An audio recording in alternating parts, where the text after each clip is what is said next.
kurota imbwa zikwirukankana abarozi ba urota urya urota unywa urota uri mu cyaro urota uri mu mazu iwanyu urota uhinga urota wotsa inyama urota baguha inyama inyamaswa zikwirukankana abantu bagufotora utoragura amagi yamenaguritse urota uri mu ruzi rwagati utava mu urota ibisimba bikugenda uragira ngo urota ibihe bindi k'Imana irimo ikoreka the real situation mu mashyamba atagira umurongo ubona urimo urorongotana mu bihuru hirya iyo kure ubona umwanzi yakugose nta cyerekezo n'iki ntacyo ufite kugera ahubwo wumva ibyago n'amakuba bisatiriye ubuzima bwawe ubwira kuri ahantu horoshye bwawe uwagezeyo ntabwira uko abandi bagezeyo ari chatio yabyo ntibiriho bona gene ariko menya ninde wabara ninde uzi kwiteresha ingeza muri za diabete bya binini bwa buzima na ya mibero babana byantambara erega buri muntu wese hirya y'inzu yawe wabona utambuka ariko ntazi ntimbiri muri wowe niyo mpamvu kumwe bwabera ministries amufata kandi yamateka ubuzima bugahinduka hindura imyumvire menye ko kwiye gusenya ibintu byose bikurwanya no kwinjira muri gakondo y'amasezerano. Ubumwe bw'abera ministries amavuta kandi agira amateka ubuzima bugahinduka. Mwiyerekwa ry'umushumba Rivera Ntambabazi Jean Baptiste ubwo yasengaga Imana yamuhishuriye abantu benshi batsikamiye n'amateka mabi imuha amavuta ngo gende uyasuke kuri bariya. Amahoro y'Imana n'umugambi w'Imana bibana nawe mu buzima bwawe bwose aho tugeze kuri uyu munsi ku itariki nziza cyane itariki enye z'ukwezi kwa gatatu umwaka wa 2024 aho turimo tuganira ku ijambo rivuga ngo Misiri irindwi irashize tuvuga ngo senya ibicaniro byose bya karande ku buzima bwawe. Mu minsi 14 bukize ku munsi w'umunani ni ibintu numva nahagurukiye kurwana noneho kugira ngo undi wese ukurikira nge nubwo yaba umwe gusa nubwo yaba batatu ariko bakagira impinduka mu buzima mba mfite ibyiringiro yuko uko wahinduye abandi ariko nandi baza nkuko naye nahindutse ngahindura nkabwira abandi benshi cyane mfite ibyiringiro yuko hariho imbaraga iyi ngaruka za karande ndimo babwira je twaganiriye byinshi mvuga no mu Giswahili mvuga no mu Gifaransa no mu Cyongereza ndavuga uyu munsi wasanzwe no mu Gitaliyani ntiwabimenya navuga no mu Spain nabivuga rwose nta nibanga ririmo iby'Imana itanga umuntu yabivuga kandi akabivuga mu buryo bwiza. Ariko ndagira ngo mubaze ikintu kimwe kandi unansubize yenda usubize muri comment cyangwa usubize mu mutima wawe nubwo ntamenya ko wanshubije. Wibaza ninde ukwitayeho? Who is scared of you? Ninde gutekereza? Wibaza ko ari inde wikoreye imitwaro yawe ku buryo wumva yabikugiramo, ku buryo akumvira ko nta kibazo ari wowe ukikoreye. Who is scared of you? Who is scared of you? Ninde ukunezwe? Ninde ufite igihe cyawe cyo kumenya uburibwe n'umubabaro ufite mu mutima wawe? Ninde uzi ingorane ubamo? Ninde uzi aho urara? Ninde uzi ukubayeho? Ninde ugufitiye izo muwe zatuma yikorera umutwaro wawe nk'uwo yawushoboye? Ariko aracakubwira ibinyuranye kuko we iyaza kuba babaye nk'uko babaye mwakicaye mugahuza ikibazo mugashaka umwanzuro. Nigeze kuvuga kuri sheri nyinshi zitandukanye ndabwira ngo niba ubona ubonye amahoro aho abandi bayaburiye ntugasuzugure ababuriye amahoro kuri iyo ntebe wicayemo. Si byiza gufata umuntu ngo yaradivarushije ngajya gushaka kangahe ngo ngenda ahubwiza kuri runaka burya bye nta kigenda. Mbega iyo bicaye ku ntebe abandi baburiye amahoro bajya bavuga batarayabonye. So rero ugomba kumenya ko ni wowe wa mbere wo kumenya kurwana. Ugomba kuba fighter mwiza, fight ufite vision, fighter ufite intumbero, umurwanyi mwiza uzi icyo ashaka icyo akeneye mu gihe agikenereyemo mu buryo akifuzamo. Nta numwe uri tayari kurwanira uburenganzira bwawe, ahubwo wowe ubwawe niwe wibitsemo imbaraga zo kurwanira ibyawe. no kumenya uko wabisohokamo no kumenya uko wabibamo. Uragomba gusenya ibicaniro bya karande ku buzima bwawe. Ugomba kubitwika, ukabisenya, ukabirandura, ugasenga isengesho ritari impa oya, ahubwo uti mu butware mpabwa n'ijambo ry'Imana ugomba guhindura bino bintu. Imana iguhe umugisha kandi Imana ikugire neza. Wowe dukurikiye hirya no hino ku isi, Burasirazuba, Iburengera bwaryo, Amajyepfo n'Amajyaruguru y'isi, wowe dukurikiye ufite kutera mu matwi utwaye imodoka, wowe dukurikiye utetse, wowe dukurikiye uragiye, wowe dukurikiye waparitse moto n'igare, wowe dukurikiye uri gutamporeza ariko ngira amagambo yumve. Ninde wamenya imbaraga z'akababaro kawe? Ninde wamenya? Ninde wafasha kwakira ibyo ufite uyu munsi wa none? Ya baraguhumuriza nta kibazo, ariko menya ngo hari urugezo runaka rw'imibabaro wicaranye. Ariyo mpamvu navuze ngo nudasenya karandi izagusenyaho, kandi nutayirwanya izakurwanya, nutayirangiza izakurangiza, nutayambura ijambo izakugiraho ijambo, nuyiheka izakuruma, nuyikikira izakunyarira, nuryamana nayo izagupfumbata ikumanura mu kahinda wicayemo. Birasaba ko uhagarara mu butware bw'ijambo ry'Imana. N'amagambo twasomye ari muri Bibiliya yose navuga ibintu nkabikomeza, imirongo irahari isobanutse. Ariko ese koko ukeneye ibimenyetso? Ibimenyetso bya mbere ko nubwo usengukijijwe ko ugikora ibyo byaha iwanyu wakoraga kera.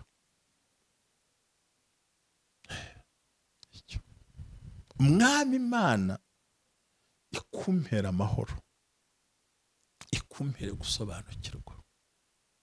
Uzi kuvunika utafite umusaruro w'imvune, uzi kuruhira urugo rukagucika, uzi kuruhira umuryango ukakwanga, uzi kuruhira abantu bakaguhindura nkaho nta bwenge ufite, uzi guhereza umuntu ikintu akagira ngo hari wakimuye kubera ko utari ugikeneye, uzi kwamburwa ijambo hagati y'abakarigwa, uzi gusuzugurwa imbere y'abantu batagusuzugura, ariko uzi icyo kintu uracyumva cyangwa uragisobanukiwe?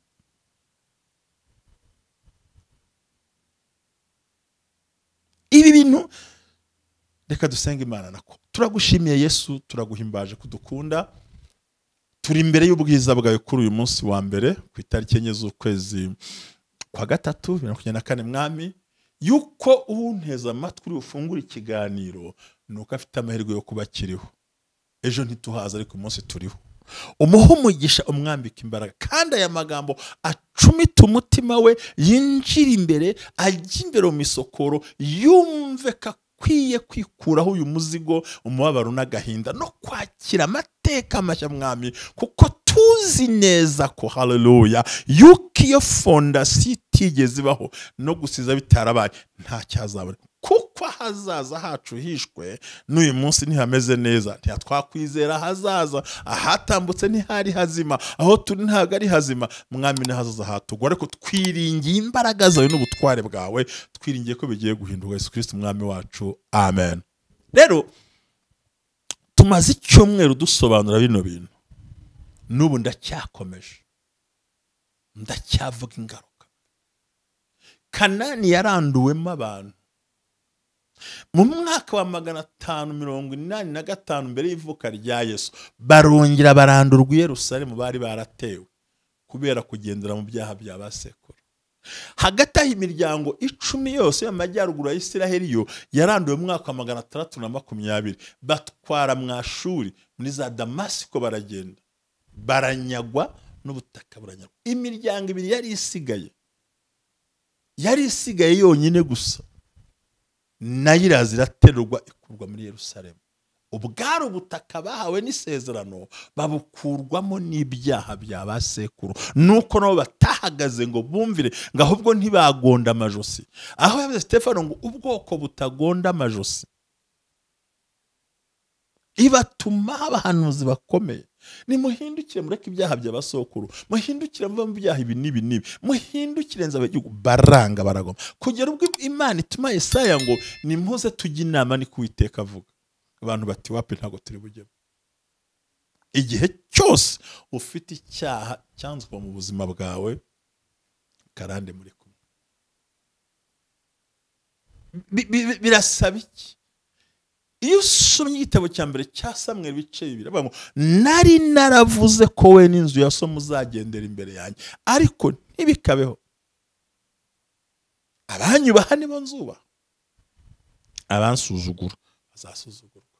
Atumva ibizaba mu minsi yawe iri imbere, nta n'umwe uzagera mu zabukuru, bose bazajya bapfa bakenyutse hakurama mbikuyemo.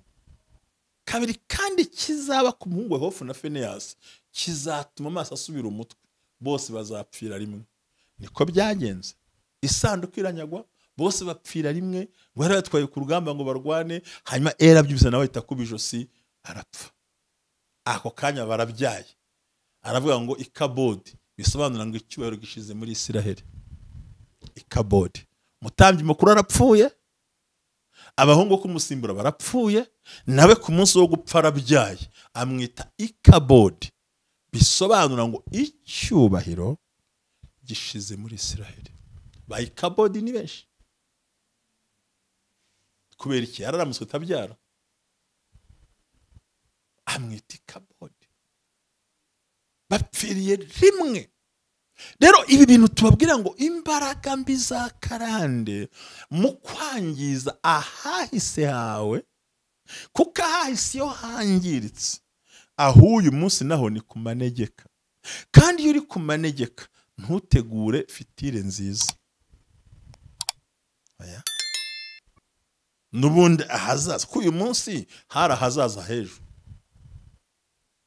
hari ahazaza mu mwaka washize 2023, yari ahazaza ha 2024. So 2024 na ahazaza ha 2025. So urumva niba hahise yawe hari habi, aha none hakaba hari habi, ukaba ntacyo ushaka guhindura, même situation, même problème, pas de solution. Ntabwo wumva ko ugeramiwe mu rwego ruri hejuru, inzozi zidafaho zidakuraho, so kurota imbwa zikwirukankana abarozi bawe, urota urya, urota unywa, urota uri mu cyaro, urota uri mu mazu iwanyu, urota uhinga, urota wotsa inyama, urota baguha inyama, inyamaswa zikwirukankana, abantu bagufotora, utoragura amagi yamenaguritse, urota uri mu ruzi rwagati utavamo, urota ibisimba bikugenda, uragira ngo urota ibihe bindi k'Imana irimo ikoreka the real situation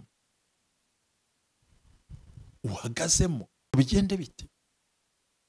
Erega ibyo urota niko kuri kubuzima bwawe. Nuko mugita ngo ni imiriho, ntago bazi umuntu uwo ari we. Hano wanyandikiye ngo nako ndaritse kubivuga kubera ko ntabwo ndi gusobanura inzozi. Nagira ngo nkubwire link iri hagati y'ibyo bintu. Kurota indege yagusize, imodoka yagusize, utaza aho uparika, kurota watwaye baga yawe, babuze inkweto wambara n'abapfuye. Ugasanga vraiment ufite inzozi, wiruka nka mu mashyamba atagira umurongo, ubona uri muhororongotana mu bihuru hirya iyo kure, ubona umwanzi yakugose, nta cyerekezo n'iki ntacyo ufite kugera, ahubwo wumva ibyago n'amakuba bisatiriye ubuzima bwawe, ubwira kuri ahantu horoshye. Do you think? Utekereza ko umwanzi yaguha agahenge? Utekereza ko byagenda bite?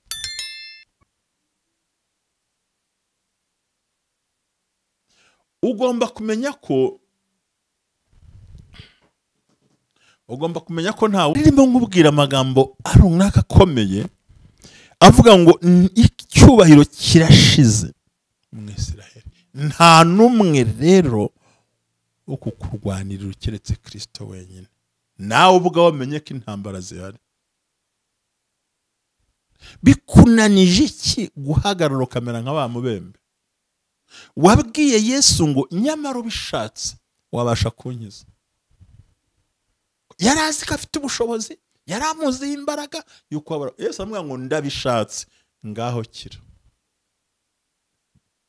Kuko ikibazo gisubizwa muri ubwo buryo. Aravuga ngo Ikabodi, icyubahiro gishize mu Isiraheli. Isanduku y'isezerano iranyazwe, abazasimbura umutambyi bapfiriye icyarimwe, n'umutambyi mukuru arapfuye, umugore warabyaye. Ibintu bitatu. bivuze ngo iyo utangiye gutakaza icyubahiro habaho ibihe by'ibyiza bikivanga n'ibihe bibi. Ushobora gupfusha n'ubukwe bukwegereye, ushobora gutsindisha umwana agatsindwa undi yatsinze, bafungura umwe undi afungwa, wapfusha undi yabyaye. Muri make nta birori bihari by'igihe, ahubwo ni urunyuranyurane, ibintu udasobanukiwe. Sometimes warwaye, kiri habaye ikibazo kubera icyubahiro gishize muri we kubera imbaraga za karande.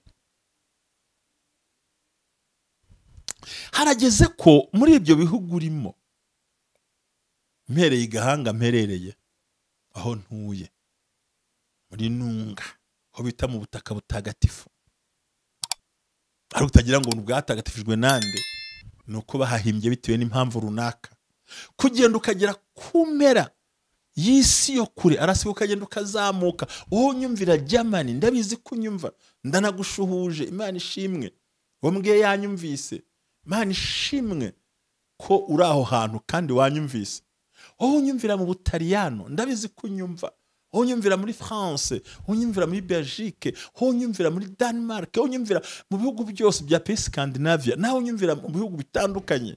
Mu Bwongereza urahari, ndabizi. Unyumvira Australia, mu birwa bya Komore nzi kurimo, Madagascar murahari, Afrika murahari, Burundi muriyo, Uganda muriyo, ni ku Kikongo n'ahandi hose mukurikira, Mozambique, Zambia, Namibia, Zimbabwe, na mwese murahari, na South Africa murahari mwese, n'ibindi bihugu ntabashije kuvuga kuko uwo mwanya ntabwo nabonera igihe. No muri Cameroon murahari, ndabizi. No muri Gabon murahamagara, na Gambia murahamagara, ndabizi.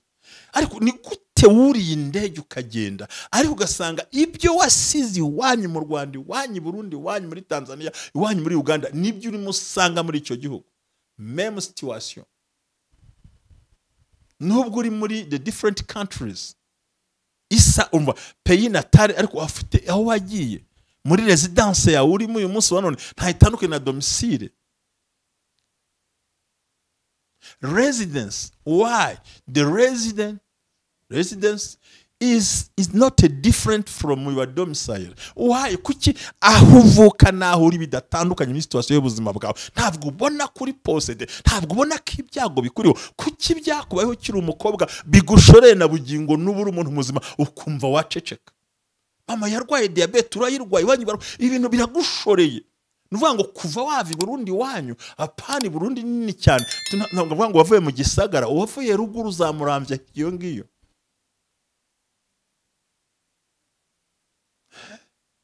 Abiza Cibito cya Rugombo.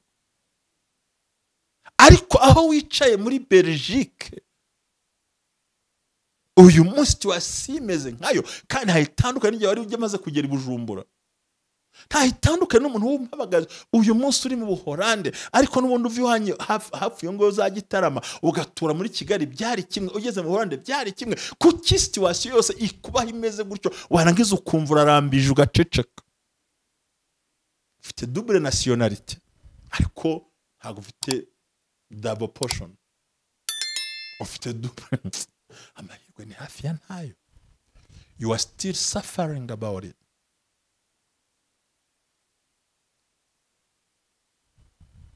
La malédiction toujours à votre vie.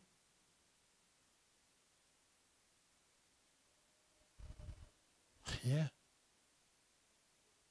Rien. Rien. Dans votre poche. Rien. Financièrement, rien. Rien. Rien de tout.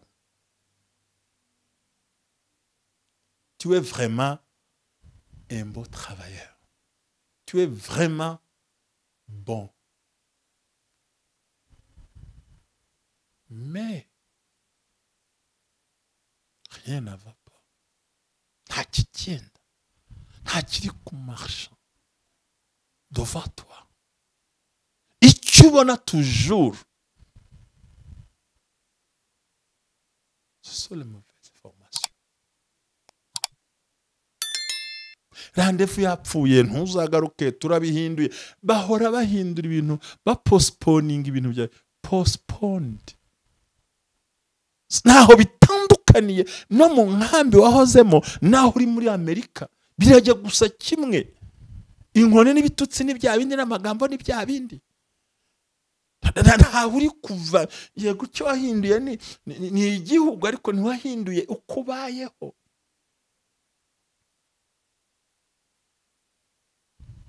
Uragira ngo bigende bite?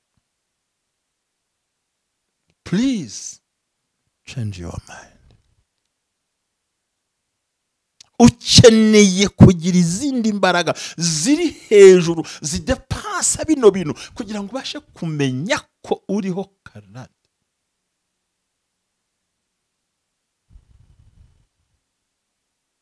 Cyo nabikubwiye. Wavuye mu gihugu aho wari utuye mu cyaro, ugeze mu mujyi wanyu nagiye buko. Uyu munsi uri indege yibaye uko. Uri umusore uri muto nuko, ushatse nuko. Abana banyu ntibari gushaka hakiri kare.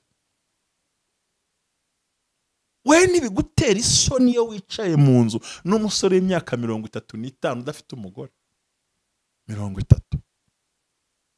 Are you proud?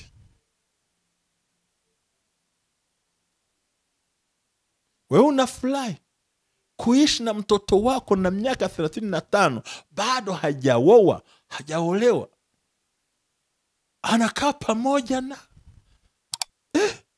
unapiga chakula mnachangia. Uoni mtoto ni mzee. Wewe uone kwamba kuna shida ya shetani kwako. Kwa nini ukemee shetani wao? Una mtoto wa kiume na mke, wanakaa nyumbani na wewe. Wengine wapata watoto wakati hajaoa, hakuna ndoa ndani. Hiyo ni kama maisha yako zamani na wewe. Ulipata mke na mume, ulikumetoa jasho, unakumbuka hiyo. Sasa wewe uona na watoto wako, unanyamaza tu. Unaona kama hakuna shida.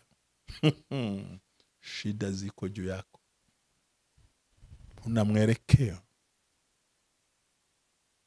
Inakuomba ufanye bidii. Omba. Piga goti chini. Ita neno la Bwana. Ita nguvu za Roho Mtakatifu. Pigana. Sijukalala. Sijukanyamaza. Mume wako ni mlevi. Upate chakula. Upate heshima kwamba una mume mzuri. Wanasema ana mume mzuri, lakini ni mlevi, lakini ni msherati. Anafanya ngono kama mambo kama hayo. Kabla hujakufa wewe mbele, sasa pigana na adui huo. Kwa nini? Wewe ntibiguteye isoni kubona wicaranye n'umwana w'umukobwa w'imyaka yo gushyingirwa akagera muri 33, 35, 40? Ntibigutera isoni kwicanye n'umwana w'umuhungu, yenda abakobwa bo ntibarambagiza, barabarambagiza, ariko umuhungu ufite gushoboza, ariko aricaye murasangira ibyo kurya, uramugaburira ku meza amwe. Biteye isoni. Urumva ntacyo bivuze? Bati runaka afite uruguza, ariko umugabo we wewe unahaya.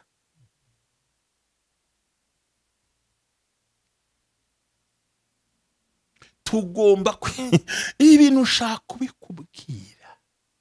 Yesu yavuze ngo Petero yavuze ngo mwikoreze imitwaro yanyu yose kuko yita kuri ngo Satani ameze nk'intare izerera izengemuka ishaka uwiconshomera. Shetani.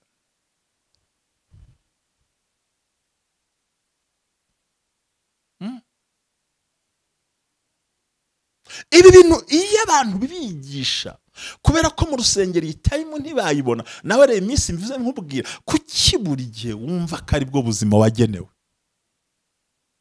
Ufurahie ndoa, ufurahie watoto, ufurahie nyumba, ufurahie kuwa Amerika, ufurahie kuwa Canada, ufurahie kuwa Australia, ufurahie kwamba unaishi Ulaya. Mambo ya uko unaona tu uko Ulaya, lakini shida zako ni za Burundi, ni za Rwanda, ni za hapa Afrika. Wengine wanauza manyumba mazuri, wewe tu siku hizi wewe. Kila siku napana pesa, unatoa pesa. Kila siku. Buri kwezi landlord aza kwakira amafaranga. Wavuye muri Afrika ukodesha, ugeze ibirayi ukodesha kuri menshi, buri munsi uferesa kuri konte buri kwezi. Wa saving ute? Ariko wabwira umuntu uti change, hindura bino bintu, gira ubwenge bukwigiza mu gutekereza, umenye icyo birivuga. Ntabwo gukizwa ari imbaraga zo gutindahara. Gukizwa si uguhinduka usuzuguritse, gukizwa no kwiyubaka kimaisha.